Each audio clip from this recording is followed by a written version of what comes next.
So welcome to Good Money Guide. Today we're talking to Julie Greenwood. She is Head of Advisor Distribution at Octopus Money. Octopus Money is an online, but with real people behind it, financial advisor. Julie, thank you very much for joining us. Thank you for having us. How are things at Octopus going? Things are fantastic. So within Octopus Money, we are a growing business, and we are really excited to be helping more and more people with help and advice for their money. So for people watching who may have just stumbled across this video because they're interested in becoming a customer of Octopus Money, can you tell us briefly, imagine we're in an elevator, what do you do and who do you do it for? Well, I am privileged to work for Octopus Money, and I've worked for the Octopus Group for 4 years in total, starting off at investments. But within Octopus Money, essentially, we help people feel empowered about their financial well-being and help them make smarter choices. The way that we do that is we provide a combination of a financial coach. So a financial coach is a non-regulated person, and these are people that are skilled in building empathy and trust and helping people feel really comfortable talking about their money, which, as we know, can be a bit of a taboo subject. And the financial coach will help people understand where people are with their financial situation now, what their financial hopes and dreams could be, their goals, what kind of financial life they would like. And then we use a combination of financial coach plus some planning and advice technology that helps people understand the kind of actions that they can take towards painting a brighter future. It's trying to get people engaged and talk about their money. But what does a typical customer come to you for? What sort of help were they looking for with their money? Yeah. So originally our business was focused on clients to workplace. So we would go out and deliver financial coaching in the workplace. And therefore it was everyone from person starting their first job all the way through to thinking about maybe slowing down and potentially going towards retirement. So it would be starting off for things like, will I ever be able to afford my first home? Well, what would having a family be like, and how would that impact my finances? Should I start investing or put money into my pension? And for lots of these things, the industry unfortunately uses lots of different, lots of jargon. There's lots of intimidation in that journey often. And we want to just take away all of that worry. So we're that safe space where someone can talk to us about, what their goals are. And then essentially as part of that journey, we will create a cash flow model. And that allows us to really bring to life for a customer the impact of making smarter choices.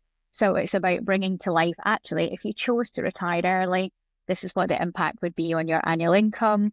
Or if you chose to maybe pay for your children's wedding, this is the kind of thing that you should start doing now as you start to anticipate. So I guess it's really painting a picture and as I say, bringing to life what customers can do. Sometimes the situation with us is holistic. So it could be we're talking about protection. So in the event of anything happening to you, so you passed away, get ill, have an accident, would your family be protected? It could be, have you done your will or your power of attorney, or building up an emergency cash fund? So it's not always about directing people to investing money, but obviously that is a foundation for lots of people as they start to think about their best financial life. It could be starting to invest. It could be building up a pension fund. And I guess it's just understanding, you have a choice with your money. That's all money does. It doesn't bring you happiness, but it gives you lots of choices. And our job is to guide people to help them achieve exactly the life they want. And what sort of investing, because we're generally quite focused on investing and getting people investing, because saving is great, but in the long term, we're big believers that your money should be at the market and working a bit harder. What sort of things, if someone comes to you and says, like, I'm interested in building a tax efficient investment pot or investing for my pension in a tax efficient way, what sort of accounts and things can people invest in with you guys? Yeah, exactly. It's a really good point, because essentially what our service does, our planning and advice tech, is it looks at algorithmic advice. So it basically says, what product wrapper should you put your money in to optimize your financial position based on your goals and your needs and your risk appetite? And so for me, for example, I was a customer before I was an employee, and I had far too much money sitting in cash, partly because of lethargy. I just hadn't done anything about it. Partly because I was like, oh, I'm quite risk averse. I'm a bit of a, bit of a cautious person. And then my financial coach explained actually the implications of having your money in cash is, it's probably the riskiest thing you can do in lots of ways because the value of your money is being eroded over time. So what they do is they look at that time frame. And then in terms of the product wrappers that are available, you obviously have investment. So typically that would be an ISA or a GIA, a general investment account. Or if you were looking to move into pensions, then it would be our personal pensions, our SIP account. And these are essentially, open wrappers where while there is a tax wrapper, so the pension wrapper, inside it, essentially what matters really is where that money is invested. So clients are then go on a risk profiling journey where we ask a few very simple, intuitive questions to help people understand the risk profile, their capacity for loss, their attitude to risk, how they feel about money. If they see a unit price drop, do they get a bit nervous or do they see that's an opportunity to invest more?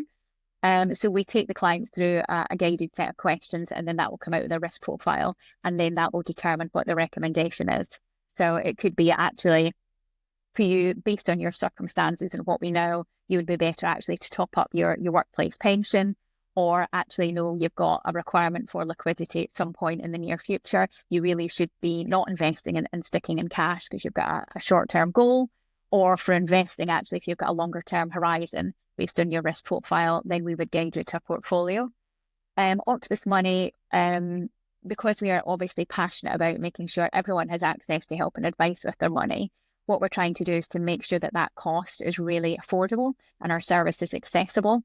So we used essentially globally weighted passive portfolios that change in equity increments. So depending on the client's risk profile, we can still deliver investments that deliver a great return, but aren't too expensive, and therefore you're not getting a drag, too much on your performance results. And what sort of funds are they? So I'm assuming you can't invest in individual shares. You don't give guidance on. No, because again, our service is designed to be very simple for clients that have, simpler needs. And so essentially we have a range of 10 different model portfolios, and they are different equity risk portfolios. So they go up in 10% increments, and essentially they're passive in nature. So we have also our DFM permissions, so discretionary fund management permissions. And so our investment committee will rebalance those portfolios according to the governance framework and according to how they feel that they need to be adjusted over time. And who creates those portfolios? Are they created by an in-house team, or are they? Yeah, that's exactly right. Yeah, so we have obviously that is run within our team internally. And as I say, we've got a governance framework and an investment committee that actually oversees that as part of our DFM permissions. I think what we see in terms of clients getting their outcomes, because this really is about how do we help people have amazing customer outcomes and achieve their goals. A lot of it is around just making sure they have a plan. So the starting point, actually, you have a plan, you're more than halfway there already, we would say. So actually just feeling confident to say, actually, where should I be putting my money? Is it working for me? Am I really clear on my goals? And am I sort of disciplined in terms of the actions that I need to be taking? I think the difference in terms of our approach is the engagement. So one of the issues we know in the market is that the cost of delivering regulated advice has really gone up. And what that means is that lots of financial advisors won't be able to take on clients that have smaller amounts of assets. So in the research that we did in July last year, under our sort of anniversary of consumer duty, the average IFA, independent financial advisor, won't take on a new client unless they have 214,000 of investable assets. So that means that lots of us are locked out of the advice market.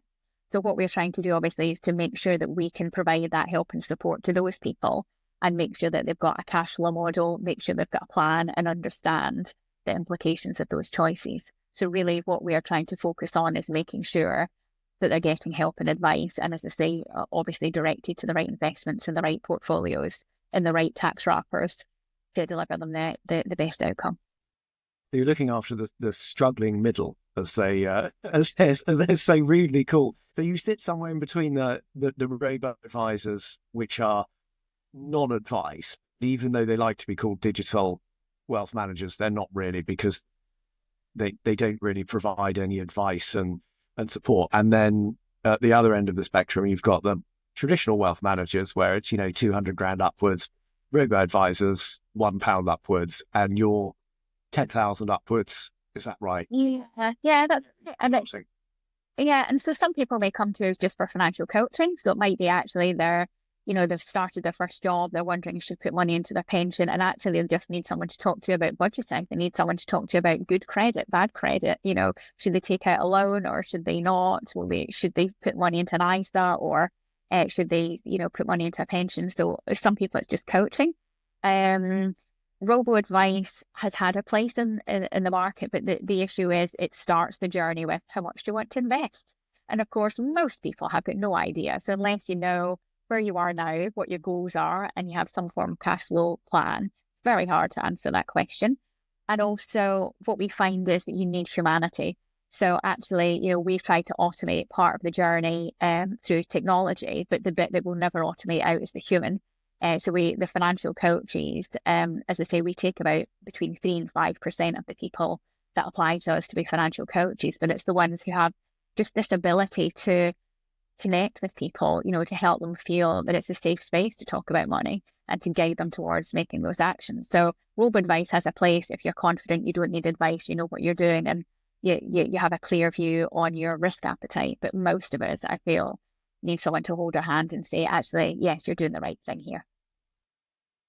And how receptive are people to the advice that they get? I mean, obviously there's a fee for the advice, because the days of including it in commission are long gone. But do people, after you've spoken to them, given them a plan, what's the take up of advice? Do people generally follow the suggestions they're given?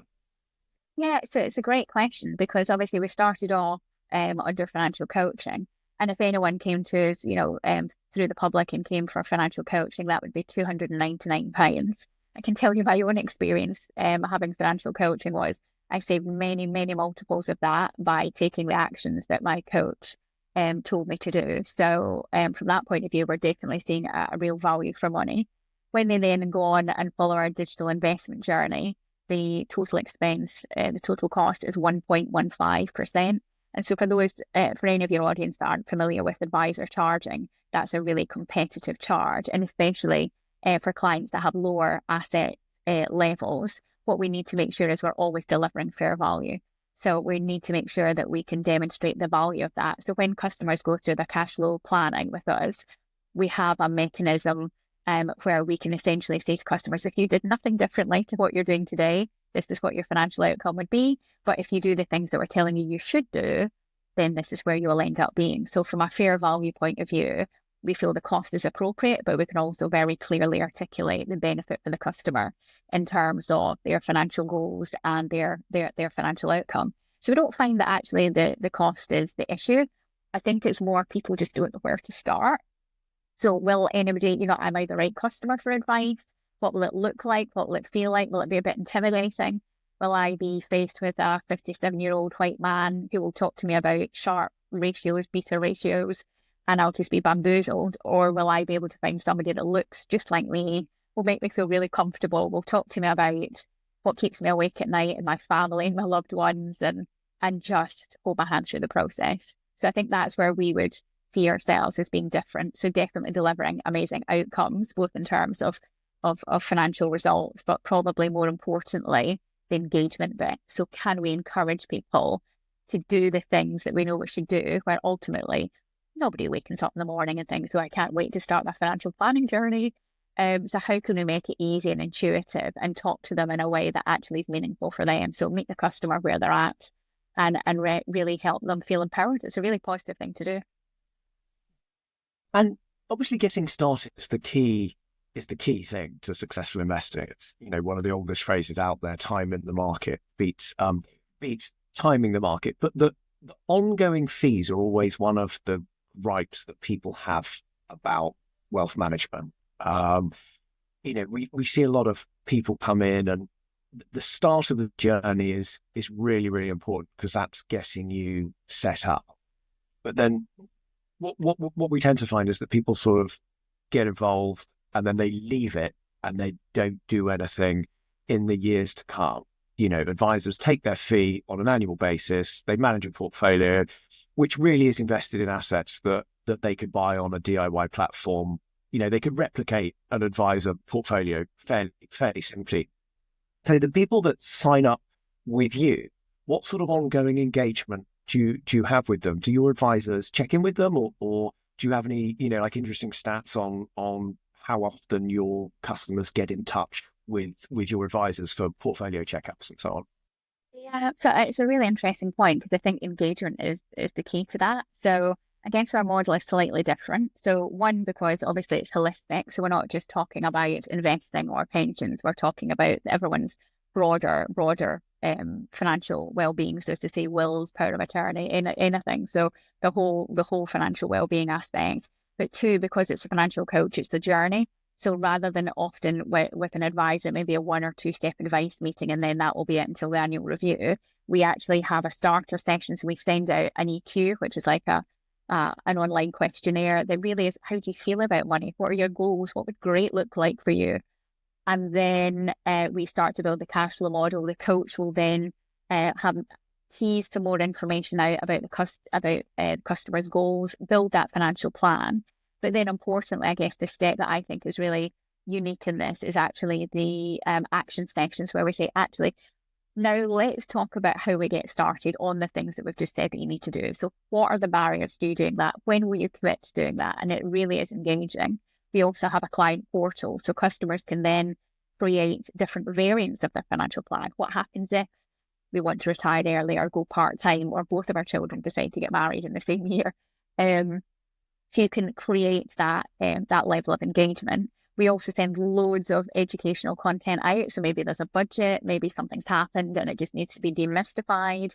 Then again, we will share that, and even wider financial planning matters as well. So we have Octopus Legacy, we have Amicable, which is our divorce business. So again, if there's anything that we think, oh, that's really interesting, our customers might like to know about that, we share that. And then the coach is always there. So if something happens in life, as it tends to happen in between annual review cycles, like you get a pay rise or you get divorced or you get a promotion, then it's reaching out to the coach and saying, look, let's plan again. We've had life's thrown into the curveball. How do we sort of replan for that? So I think the ongoing engagement thing is really, really important. And we can see through our customer satisfaction ratings that actually they value that level of ongoing empathy, trust, the fact that it's not just a transactional relationship, and it's not just the annual review is not about talking about the, here's the 50,000 you've invested with us. It's actually your broader hopes and dreams and goals. Okay. Has advice changed much over the years? I'm not being rude in any way, but we've all been in this business a long time. Has what people want to know changed when it comes to investing their money, in your opinion, or are people still interested in the same things? I think the foundational building blocks are still there. So in terms of, if you go back just 20, 30 years ago when we were doing our financial planning certificate, the foundation in terms of getting that foundation emergency fund, obviously understanding your incomes, your outgoings, the emergency cash fund, protection, making sure your family are safe regardless of what happens to you, and then sort of setting out those financial goals. I think the difference is now it's moving, the industry moved towards giving advice, regulated advice, and then the focus that I saw in a lot of wealth planning firms was just talking about the amount of money that was under their control. So if there's £100,000 invested in a certain portfolio, they were really just playing back the performance of that at annual reviews. And actually, there really wasn't that stepping back and saying, what's happening in your life? How are you feeling? What else is going on out there that might impact your financial goals? And in fact, we have worked with some customers who have been going through a traditional advice journey who are now working under this coaching and digital advice journey. And actually some people have had feedback saying, I didn't realize how much I didn't really understand before. I didn't see how it all connected together. So we've actually had some fantastic feedback. So I think the foundations for advice are there. At Octopus Money, we are an open source provider. So we have a paper that outlines how we give advice and what our framework is, which we're really happy to share. Always happy to talk to anybody. And I think the more people that we can get doing financial planning and financial coaching and just starting to make better choices, then that's what we're in it. The existing traditional finance market will continue because, of course, there is a shortage of advisors. More and more people need help. The advice gap is absolutely huge, and they do a fantastic job helping people that have got more complex needs. Within Octopus Money, we have a small personal financial planning team that can look after clients with exactly those complex needs. So we aim to be, as I say, a home for everybody. Typical customer look like for you? Is it mainly skewed young, or are you skewed old, or are you... Yeah, so our background, because we originally started off working through workplaces, then our average customer is in their 40s and typically then is looking for, actually thinking about moving home, school fees planning, retirement. As I say, our personal financial planning team, and we have chartered financial planner in there, they again deal with clients so over 200,000 that have more complex needs. And that's because obviously there's a wider range of considerations for clients that have more complicated circumstances. And we see that the clients coming to us are sort of increasing their levels of wealth. It also depends where customers come to us from. So we work with financial advisors where essentially any customers that have lower levels of wealth, they may redirect them to Octopus Money. So again, that brings a different demographic. And we've got a really good mix of, absolutely over the way to say, we've got a really good mix of men and women. So 50% of our investors are women, which is higher than the industry average. And I feel, Richard, that's because the journey, that coaching journey, that holding your hand journey, that no jargon journey, really sort of resonates with women and makes them feel more confident in taking investing decisions. Well, actually, that leads us quite nicely onto our last two questions.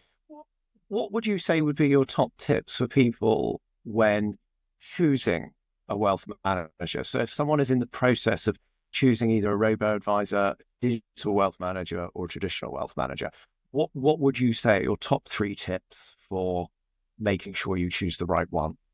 Yeah, so I would say be really clear about what you want. So again, what kind of service is it you're looking for? I would look for reviews. So Vouched For is a really great system where you can go online and you can put in exactly what you're looking for. So whether you want face-to-face or virtual, whether you want advice or whether you just want coaching or information service.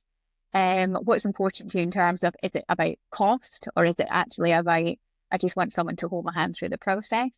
And then if you've got any particular needs, so if you go onto Vouched For and maybe you're looking for a planner that has a different level of qualification, you can go into the advanced qualification level and choose there. So it might be somebody's an expert in pensions and divorce or later life lending. So I would say use Vouched For or Unbiased. So there's lots of different rating agencies there. Definitely have a look at the reviews. So again, Vouched For and lots of different services. So most providers will also have, Octopus Money have our own website where you can go in and look at our ratings there. Trustpilot, for example. So, and interestingly, when I was talking to somebody from Vouched For, they were saying that 21% of financial advisors in the UK are women, and actually they score 4.9 out of 5.